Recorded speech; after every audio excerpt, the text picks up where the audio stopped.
Boa noite a todos. Hoje nós estamos na sequência do estudo sistematizado, percorrendo juntos através do estudo que naturalmente deve ter sido realizado durante a semana e agora revendo o que os expositores, no meu caso, que nós estamos trazendo aqui, é uma síntese do capítulo do Livro dos Espíritos, o capítulo 3º da primeira parte, que trata do assunto da criação. O capítulo vai da pergunta 37 a número 59, e cada um vai fazendo a conta de quantas perguntas existem nessa sequência.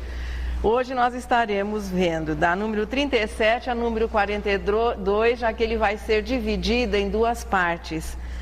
Os assuntos: criação dos mundos, formação dos seres vivos, povoamento da terra e, mais tarde, na próxima reunião, um pouquinho sobre, alguns comentários sobre Adão. As ideias, teorias, palpites acerca da criação, elas fazem parte das tradições da maioria dos povos antigos, daqueles que realmente, pelo seu desenvolvimento intelectual, conseguiram encontrar algumas respostas que vieram de encontro às observações que já se podia fazer. Então, a partir daí, teorias foram surgindo que representavam as ideias e também alguns palpites. Os estudiosos, as pessoas, os filósofos têm ideias, os estudiosos, os cientistas, a partir dessas ideias, formulam as teorias e a maioria de nós contribui com alguns palpites. Então, isso sempre existiu na história da humanidade, apenas que dessas ideias surgiriam as teorias e a partir daí podia-se identificar, veja, essas ideias sempre relativas ao desenvolvimento intelectual daqueles que as formulavam. Posteriormente, à medida que a ciência foi se organizando e os recursos foram surgindo, algumas dessas teorias foram confirmadas, outras naturalmente desmentidas. E hoje nós estamos revendo neste estudo do Livro dos Espíritos qual é a opinião, o parecer da doutrina espírita acerca do assunto através das revelações que os Espíritos fizeram e que constam inicialmente do Livro dos Espíritos, nesse 3º capítulo, e aqueles que se interessarem um pouquinho mais pelo assunto, a Gênese é a ampliação de toda essa primeira parte do Livro dos Espíritos. O que os Espíritos nos vêm informando, de maneira nenhuma, vai divergindo com aquilo que a ciência nos tem oferecido. A história da Terra, a sequência com que a vida foi se desenvolvendo, tudo isso tem os seus registros guardados nos próprios arquivos da natureza terrestre. As sucessivas camadas dos terrenos são páginas preciosas de um arquivo natural. Os textos, as ilustrações, são os próprios personagens que viveram todo esse passado, retratados através dos resíduos, dos despojos, que foram conservados no decorrer desses milênios e que nos permitem uma remontagem de todo esse passado. O que a ciência vem descobrindo é o que os Espíritos nos têm oferecido. Então, não existindo divergência, pelo menos por enquanto, da maioria das teorias que a ciência comprova com as informações que os Espíritos nos oferecem. Há quanto tempo tudo existe? É uma pergunta que sempre vem à tona. Há quanto tempo teria surgido no cenário terrestre a espécie humana? Estes temas, eles têm sempre levantado dúvidas, as divergências de opiniões existem. Com relação ao tempo, nem os Espíritos também nos esclareceram um pouco mais. Eles apenas responderam na pergunta 48 que os nossos cálculos são ainda quiméricos. Quer dizer, que aquilo que a ciência, nessa remontagem do passado, vem oferecendo, segundo a informação dos Espíritos, ainda não condiz com a realidade. Quando nós vamos fazer alguma referência a tempo, se existe uma informação segura através da revelação dos Espíritos, nós nos utilizamos dessa. Quando não existe, nós oferecemos aquilo que a ciência coloca e, naturalmente, guardando as devidas reservas. E lá vamos nós procurando compreender o que os Espíritos nos disseram a respeito do assunto e, de uma certa maneira, comparando com aquilo que a ciência tem oferecido.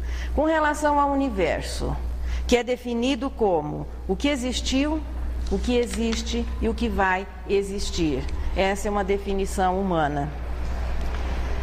O que é que o Livro dos Espíritos nos traz? No primeiro parágrafo deste capítulo, na pergunta número 37, os companheiros vão encontrar um texto assim, em letrinhas diferentes. Esses tipos diferentes, quando eles aparecem, são as opiniões e a contribuição de Kardec. E a sequência das perguntas e respostas é um outro tipo. Então aqui, Kardec nos diz o seguinte: o universo abrange a infinidade dos mundos que vemos e dos que não vemos, todos os seres animados e inanimados, todos os astros que se movem no espaço, assim como os fluidos que o enchem. Nós não podemos imaginar, já para começarmos a nossa linha de raciocínio, que o universo deva ter existido desde toda a eternidade. Deus é a eternidade. O universo, a sua característica principal é ser infinito. A criação do universo, portanto, remonta a Deus. Deus é a causa primária de tudo que existe do universo. No seu aspecto espiritual, veja, esse é um dos princípios espíritas, e o universo no seu aspecto material, que é o que a ciência vem pesquisando. No simbolismo do Gênesis, lá no primeiro livro do Velho Testamento da Bíblia, é dito o seguinte: faça-se a luz, e a luz se faz. A matéria cósmica contém na sua estrutura todos os elementos fluídicos, vitais e materiais, que são os responsáveis, sendo este fluido o responsável por toda a criação, por tudo aquilo que existe de ordem material. A partir de um estado de sutileza maior, o estado de fluido, ainda não perceptível devidamente pelos nossos aparelhos. Os nossos aparelhos, que são uma ampliação, são uma extensão dos sentidos, ainda não têm condições de conseguir perceber a matéria nesse seu estado inicial de fluido. Deus cria como? Através do pensamento. Parece uma coisa assim muito vaga, né? Mas como é que Deus cria através do pensamento? Nós, que somos espíritos, iniciantes na nossa jornada, até que no sentido assim, da racionalidade à perfeição, nós estamos aí no primeiro degrauzinho com relação à condição moral, ainda na faixa de espíritos imperfeitos, nos desculpem os bons e os puros presentes, mas a maioria de nós na faixa dos espíritos imperfeitos. Nós também criamos através do pensamento. Tudo que nós vamos realizar através das mãos, utilizando e vamos nos utilizar daquilo que existe à nossa volta, em primeiro lugar existe no nosso pensamento. O espírito comanda, coordena todo esse complexo que é o corpo através do perispírito, através do quê? Do pensamento. O pensamento, quando transformado em força, é a vontade. Por isso que nós dizemos assim, mas eu não tenho força de vontade. É porque ainda não queremos realizar aquela proposta que nós sabemos ser um dever. Portanto, o pensamento, quando transformado em força, ele é a vontade, e quando essa vontade existe, nada pode nos deter. Alguém consegue parar de pensar? Eu me lembro sempre das brincadeiras dos personagens de Monteiro Lobato no sítio do Pica-Pau Amarelo, quando eles queriam fazer assim, parar de pensar. Não conseguimos. Então isso veja, nós ainda conhecemos pouco dessa força que é o nosso pensamento, por isso é muito difícil imaginar o que seja o pensamento divino, mas é o pensamento divino o responsável por toda a criação, atuando diretamente nesse fluido, nesse elemento gerador de vida, que sob a ação da sua vontade vai se transformando nas forças, sendo a causa, força essa que se manifesta nas leis, que regem, que estabelecem a relação de todos os elementos. As forças atuam na matéria primitiva e a matéria primitiva, transformando-se, dá origem ao universo, e aqui nós estamos tratando ainda do universo no seu aspecto material. A ciência terrestre já descobriu e denominou algumas dessas forças.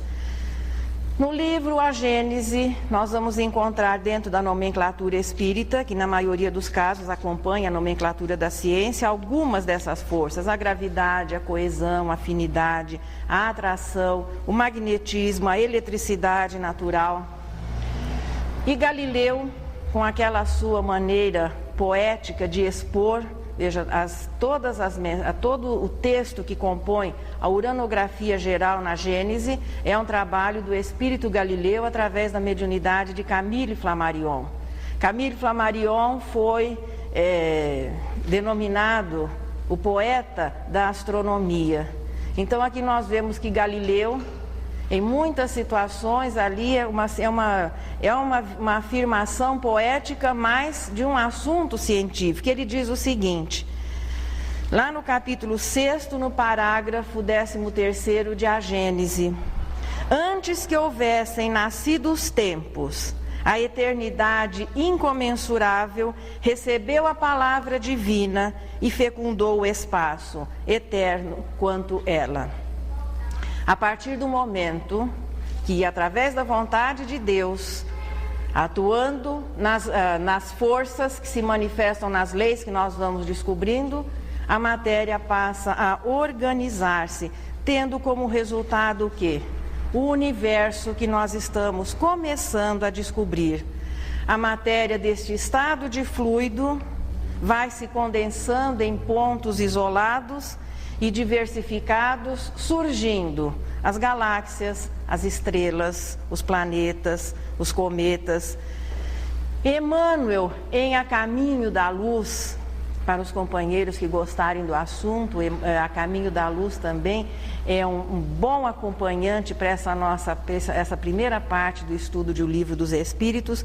Ele diz o seguinte: na grande oficina surge então a diferenciação da matéria ponderável, dando origem ao hidrogênio, que, brilhando como hélio e multiplicando-se através das transformações dos elementos simples nossos conhecidos, que 110 até agora, e que combinando-se e recombinando-se, compõem as 500.000 substâncias conhecidas que formam a natureza terrestre. Há um aviso: todo esse nosso capítulo vai ser muito inflacionado. O plano real não passou por aqui. É bilhões, milhões, quaquilhões. Então aqui, tudo, quando vai se falar em universo, tem que se esbanjar zeros. Porque este infinito, a partir do momento que nós queiramos dimensionar para compreender um pouco, vamos nos utilizar de todos os zeros que a matemática vai colocando à nossa disposição, para que nós possamos ter uma noção mínima do que é o espaço. O faça-se a luz e a luz se faz são as primeiras fases da condensação dos elementos minerais. As nebulosas ou galáxias, segundo Emmanuel, segundo os espíritos, segundo a ciência, são verdadeiros ninhos ou berçários de estrelas. Não é poético, né? Ninhos de estrelas. Nuvens gasosas de matéria em condensação podem ser vistas, veja, o universo continua o seu ciclo de transformação, de rejuvenescimento, de continuação. Essas nuvens podem ser vistas na constelação do Cisne e do Caranguejo. e bem em outros lugares, mas aqui exemplificando estas, identificando o quê? Um processo de continuidade, um processo de renovação sempre. Essas nuvens gasosas são o nosso passado galáctico e planetário, os núcleos dando origem às estrelas, estas aos planetas. No caso da Terra, a parte que se destacou da estrela-mãe, particularmente eu gosto muito de chamar o Sol de estrela-mãe, porque eu acho muito mais condizente com a realidade. A matéria que formaria o nosso planeta, obediente às leis precisas que determinam, veja, a harmonia e que garantem a precisão que existe no universo, acomodou-se, segundo as leis que regem, a uma distância de 149.600.000 quilômetros, passando a partir daí a orbitar ao redor dessa estrela, percorrendo diariamente 2.500.000 quilômetros. É a jornada feita diariamente no plano da sua órbita ao redor do Sol. Acomodou-se na terceira órbita. Aí voltamos ao tempo. Cálculos de tempo que os espíritos nos dizem novamente na 42, na resposta 42. Somente Deus o sabe. Para a ciência, 5 a 10 bilhões de anos, possivelmente poderia ter o universo, o nosso sistema solar, o nosso planeta Terra. Os espíritos dizem que os nossos cálculos ainda não são precisos, utilizam-se até a palavra quimera, que é sonho. Então, muito distante da realidade. Mas a ciência nos aponta possivelmente de 5, uma pequena margem de erro de 5 a 10 bilhões de anos. A nossa Via Láctea, que é o nosso mini universo, quando alguém enviar uma cartinha para alguma outra galáxia, não esqueça de citar Via Láctea, porque ela não é a única que existe no universo e de repente a carta pode não chegar ao seu destino. Quer dizer, quem for nos responder, não sabendo que nós moramos aqui na Via Láctea, não vai conseguir nos encontrar. Porque, segundo os espíritos, existem bilhões de galáxias. Aqui é uma afirmação de Galileu, na Gênese novamente, unidas através de uma força gravitacional, e ele afirma textualmente na Gênese, sujeitas a um movimento de rotação e de translação. Aí alguém diz assim: nossa, mas como a vida é monótona, todos os dias são iguais. Se nós começarmos a raciocinar do que é o espaço, o tempo, o que é o universo, o tédio vai começar a deixar de existir também, ninguém precisa ficar ansioso por isso.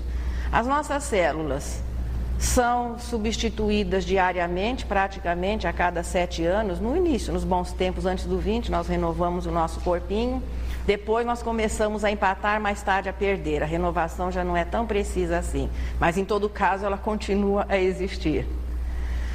Nós não estamos, quer dizer, nós não somos a mesma pessoa no aspecto físico. Moralmente, a cada dia que passa, o espírito está sempre melhor, pode ser numa velocidade maior ou menor, e não estamos no mesmo espaço, no mesmo local no espaço, porque nessa movimentação toda, o planeta tem o seu movimento, a galáxia tem com relação ao universo. Então, como é que um dia pode ser igual ao outro e a pessoa entediar-se? Porque não existe dia igual ao outro. A bem da verdade, nós devemos aproveitar muito o minutinho que passa de cada dia. As oportunidades surgirão, mas exatamente igual, nunca mais. A nossa Via Láctea, na nossa galáxia, na nossa Via Láctea, segundo Joana de Ângeles, no livro Estudos Espíritas, existem 100 bilhões de sóis. Como eu disse, tudo muito inflacionado. E ela ainda faz uma outra afirmação. E possivelmente existam 100 milhões de outras galáxias. Dá para respirar um pouquinho? A maioria maior do que a nossa. Não sei por que tudo no universo, a Terra não é o maior planeta, a nossa estrela é de quinta grandeza, a nossa galáxia não é a maior. É interessante, eles devem contar essa historinha para as outras pessoas dos outros planetas também, para que todo mundo comece a trabalhar aquele orgulho natural de sentir-se o centro do universo. Mas fazendo um cálculo para quem tiver paciência, né? Possivelmente devam existir 100 milhões de galáxias. Se cada galáxia tiver por volta de 100 bilhões de estrelas, é só multiplicar. E se cada estrela tiver aí condições de ter uma família média de 10 planetinhas, deu para imaginar como nós estamos muito bem acompanhados nesse universo infinito? Mas voltando agora à nossa Via Láctea. Ela tem a forma espiralada, que é muito assim comum no universo, um diâmetro de 100 mil anos-luz, quer dizer que uma nave que percorresse de um extremo ao outro a Via Láctea, a velocidade da luz levaria só 100 mil anos, quer dizer, coisa assim pequena, né? Não é nem milhões, já caímos para o 1000. O ano-luz tem, segundo os cálculos, 9 trilhões de quilômetros. Então, esse deve ser mais ou menos o cálculo, o tamanho da nossa Via Láctea.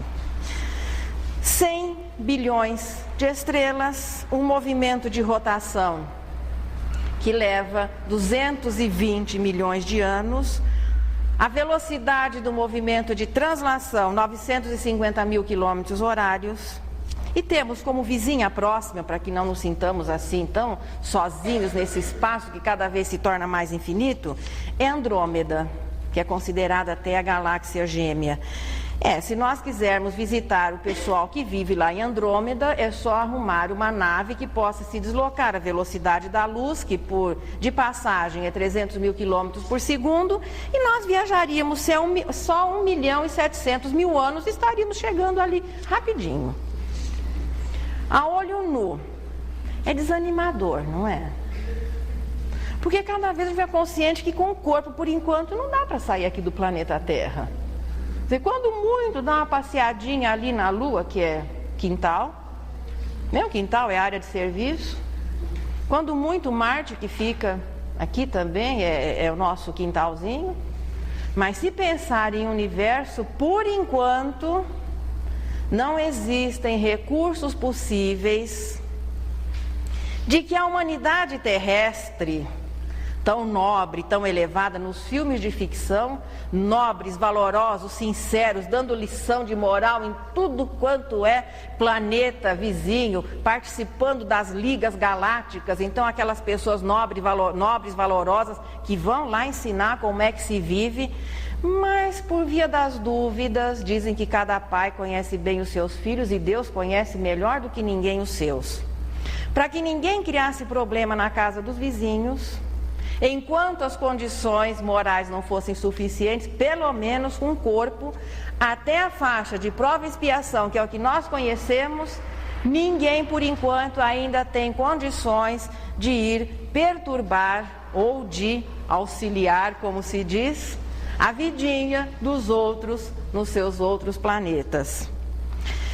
A olho nu, nós podemos enxergar 5 mil estrelas. Eu gostaria que alguém contasse para que a gente tirasse a dúvida. Eu faço essa afirmação aqui porque eu li, mas 5 mil estrelas são vistas a olho nu, com ao recurso de telescópios 2 milhões. E o nosso sistema solar, né? O nosso Sol, a nossa estrela-mãe, que é uma estrela hoje, uma estrela já mais tranquila, amadurecida, amarela, ela tem só 1 milhão e 400 mil quilômetros de diâmetro. A sua temperatura na superfície é de 6 mil graus, que interessante, coincidentemente parece ser a temperatura do centro da Terra. E na superfície, veja, no seu interior, 20 mil graus centígrados. Nós trazemos esses cálculos, não são os espíritos que oferecem esses cálculos. Se são quiméricos ou não, é o que a ciência vem oferecendo e a gente vai passando assim para vocês.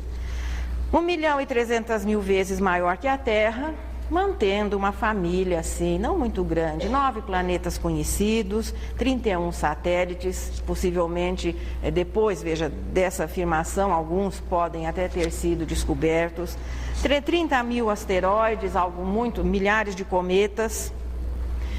Sempre fez parte também das tradições da humanidade aquela ideia de que um dia o mundo fosse acabar. E muitas vezes os homens se reuniram e aguardaram. Muitas vezes o pessoal especulou esse possível final do mundo. E o que é que, assim, ao pé da letra se imagine? Que de repente um dia a Terra, desaparecesse. O que aconteceria conosco se isso fosse uma realidade? Nadinha. Poderíamos continuar tranquilamente fazendo aquilo que estamos fazendo aqui, conversando. Porque ainda que, olha, por favor, gostaria que todo mundo concedesse bem atenção para que a ideia não fosse passada de maneira incorreta. Não estamos dizendo que o mundo vai acabar. Mas, por uma hipótese absurda, de repente, se isso acontecesse, nada atingiria aos espíritos que somos nós. Mas parece que Papai do Céu tem outras ideias. Ele transforma os seus planetas, ele transforma os corpos celestes de maneira natural. Mas interessante que a tal da hecatombe realmente parece que vai acontecer. Os espíritos dizem que Deus renova os seus mundos como renova os seres vivos, porque a matéria não é constante, ela está sempre em transformações. Veja, o nosso corpo está em constante transformação. De bebezinho que fomos, passamos a infância, juventude, maturidade, e chega um momento que, por um processo natural, o espírito não tem como manter-se ligado a ele e nem quer, e parte para retirar o modelinho 0 quilômetro que aguarda o espírito enquanto ele ainda não atingiu o seu coeficiente de perfeição. Mas não é apenas o mundo que vai acabar. A hecatombe é um pouco maior, mas nós estamos chegando lá. Segundo a ciência, para que uma estrela possa brilhar, ela vai consumir-se, ou seja, gastar a energia, gastar os elementos que a formam.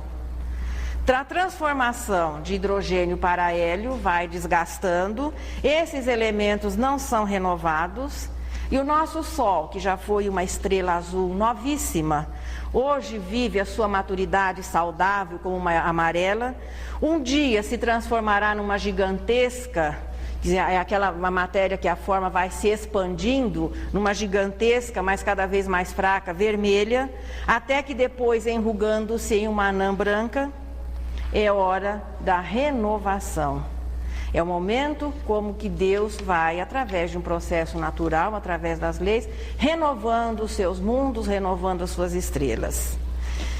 Só que isso é um pouquinho para depois do ano 2000.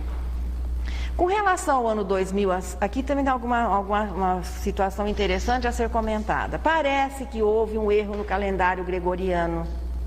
E há uma diferença de 5 anos.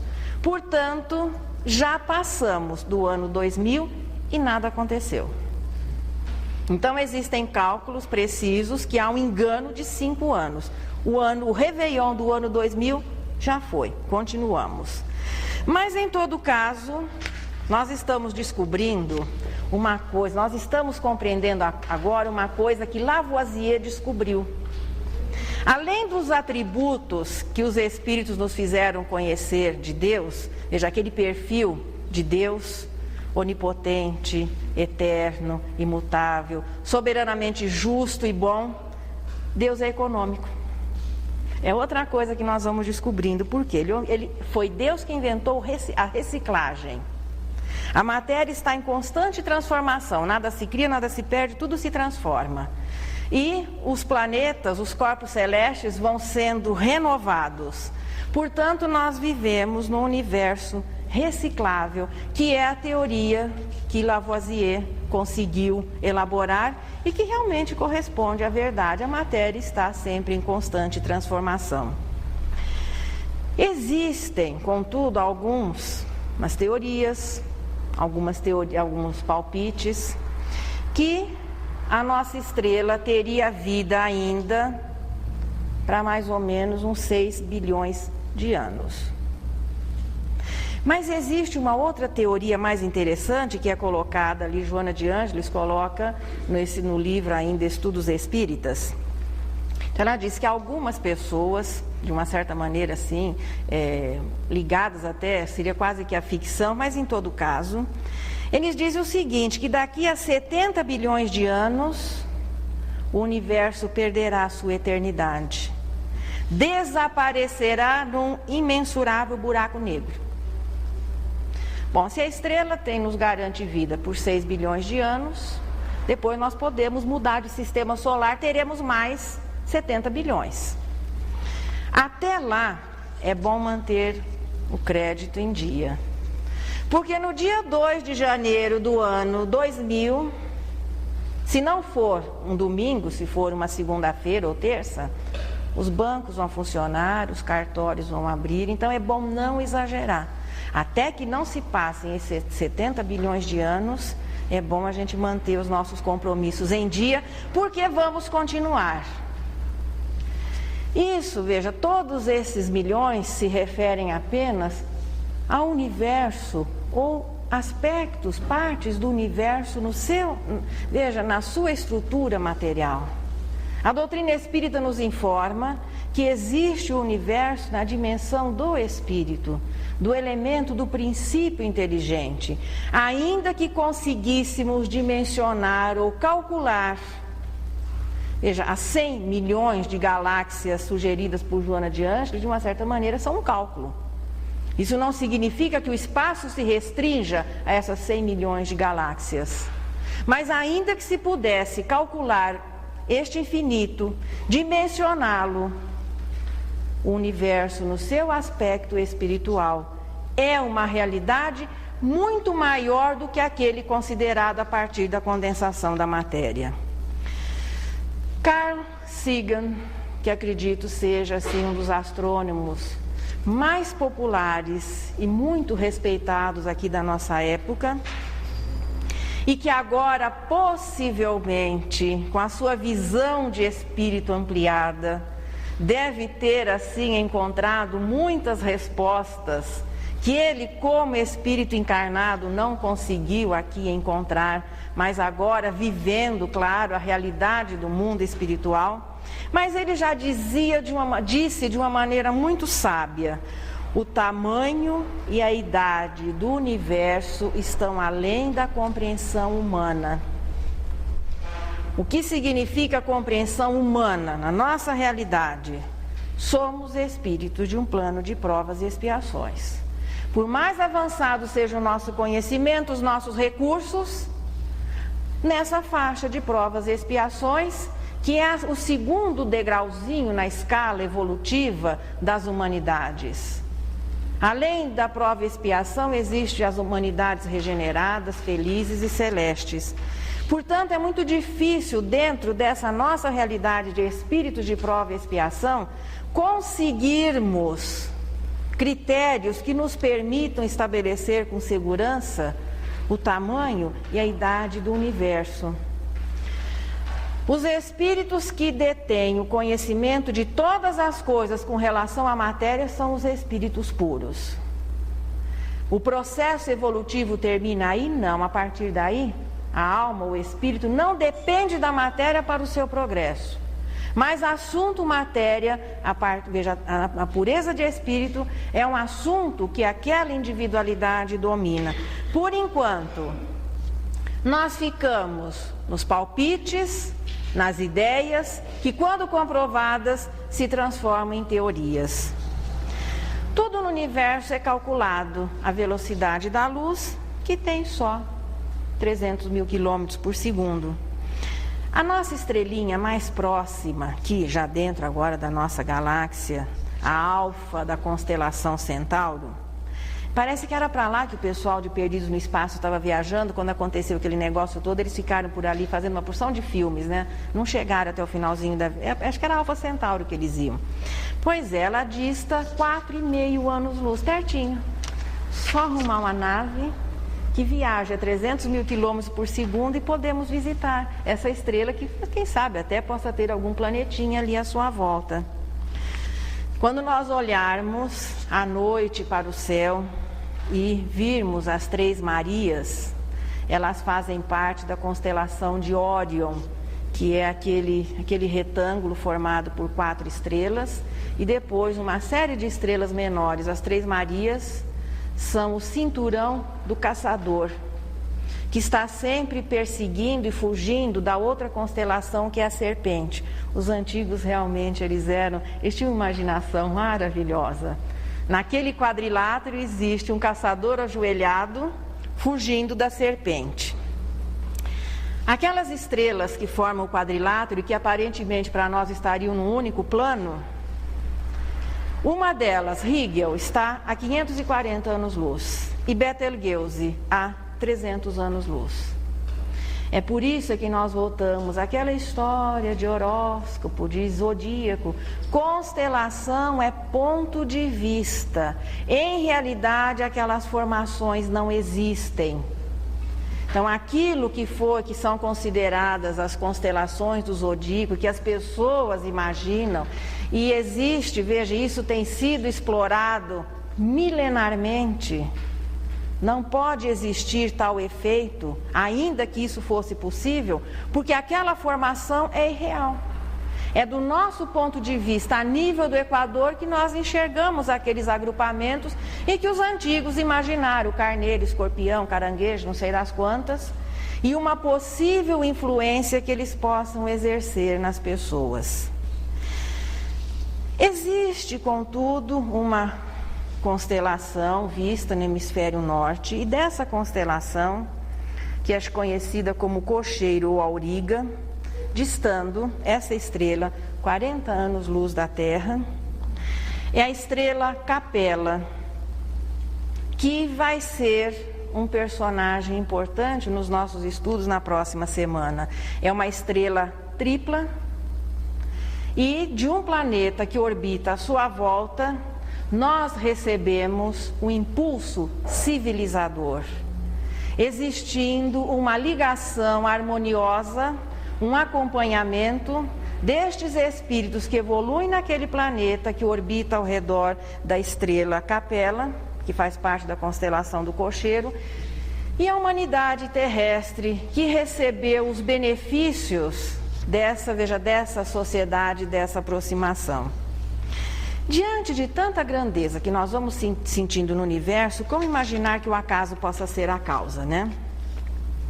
Paul Davies, no seu livro A Mente de Deus, diz o seguinte: quando Isaac Newton e seus contemporâneos do século XVII estabeleceram os fundamentos da física, estavam convencidos que seus descobrimentos seguiam o caminho de Deus e as suas obras.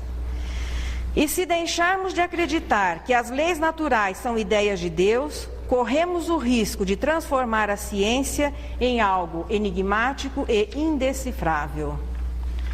E se no passado o indivíduo identificar-se como materialista lhe conferia assim uma aura de sabedoria, de credibilidade, hoje, desconhecer ser Deus a causa, a inteligência suprema, é indício exatamente de ignorância.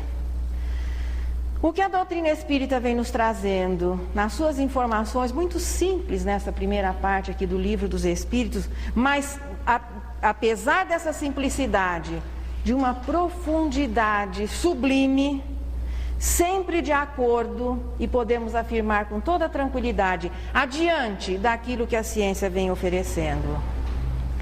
Quando os Espíritos nos dizem que tudo no universo e no espaço está mergulhado naquele fluido universal que é a geratriz de todas as coisas, hoje a ciência já consegue chegar perto.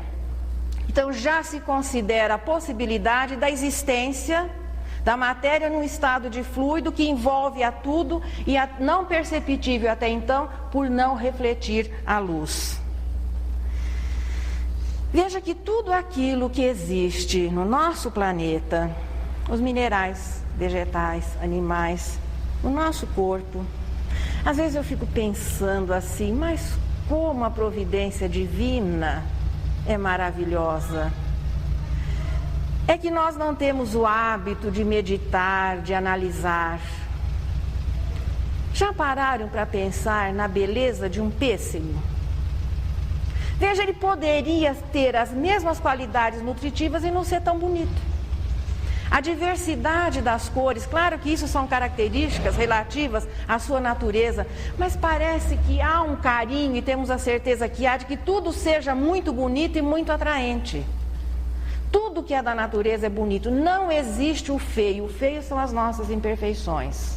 A crueldade só existe na espécie humana, que é, veja, uma deturpação da lei de destruição.